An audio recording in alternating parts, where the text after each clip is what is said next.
So as you can see, there's a little camera there that faces down over my front tire. There's one on the opposite side. There's one on the back of the evaporative charcoal canister. There's one right here as a backup camera. And then one right here that goes to the DVR. And so we're gonna go inside the Jeep and see what that all means. So let's start this up. So the product at hand here is called the LockPick Pro. And it's a product that is made to kind of hijack the system that, Tool's playing, come on. To hijack this, what they call, what is it called? It's the vehicle entertainment system, but they call it something else. That Chrysler uses this same headset in all of their vehicles, or most of them for these same year models. So as an option for some of the town and country cars, they have rear seat entertainment, and they also have the ability to take in side view cameras, rear view cameras, and things like that. I originally had gotten the JScan app and an OBD2 scanner to be able to flash the unit so that I could at least just have a backup camera. And then when building this, I kind of wanted to put a 4-camera system in it, but the problem with those bypasses is they only allow the screen to turn on the camera when the vehicle is in reverse. So it was kind of a hurdle that I had to overcome. So what I found was, with some research online, was that there was this company, LockPick, that basically makes a hijack function where you pull out the whole stereo and unplug the plugs that are in the back of it and plug in this unit, essentially. It's actually in the dashboard right here. And then you plug it into the harness. So it becomes like a link between the harness. And what it does is, first and foremost, it tells the GPS when you're traveling that you're moving 0 miles an hour, which allows you to enter things into this system when you're not moving. So let's start off with TV. Now what this is the list of options. So you can go through the cameras that you have on the vehicle, and then you can set your settings so you can keep going through the list. So if I go to the rear camera and I tap on it, it'll show me the rear facing camera. Obviously that's pretty cool. It automatically turns that camera on. If I also put the vehicle into reverse, that camera comes on automatically.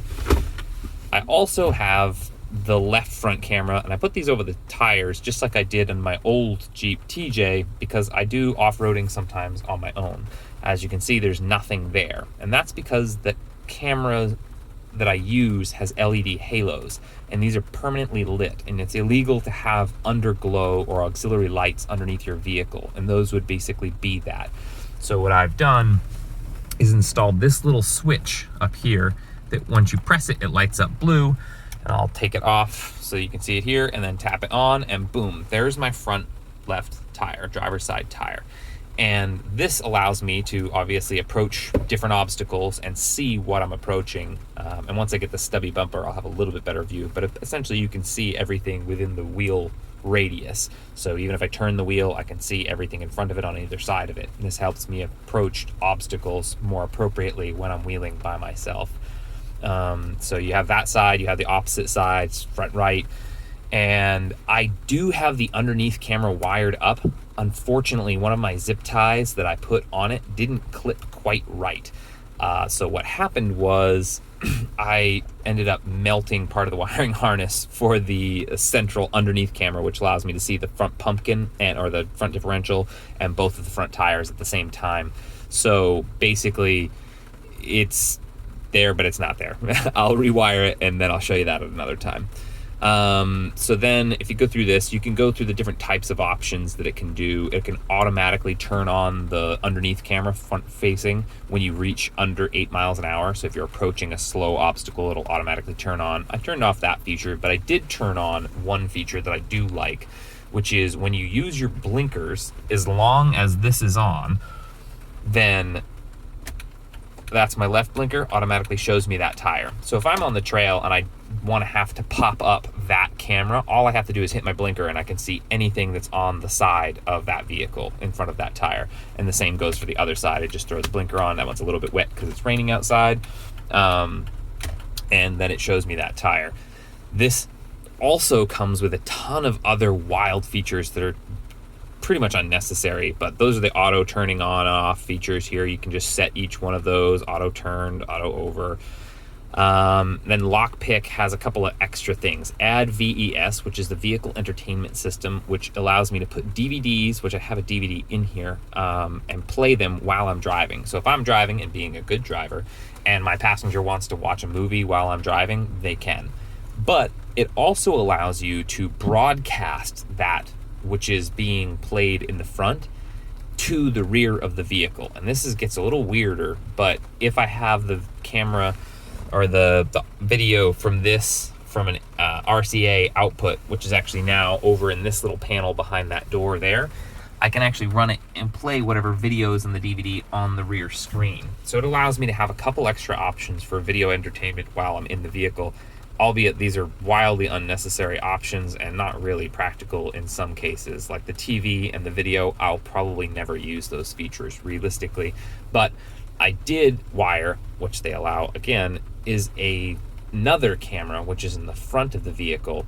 And this one gets even weirder because I'm an overcomplicator by nature. So if I go to Vehicle Entertainment System, there is one device in here. And what this does is I can view the video, and this is the front-facing camera for the Jeep. So you can see exactly what I'm looking at up there, right down here.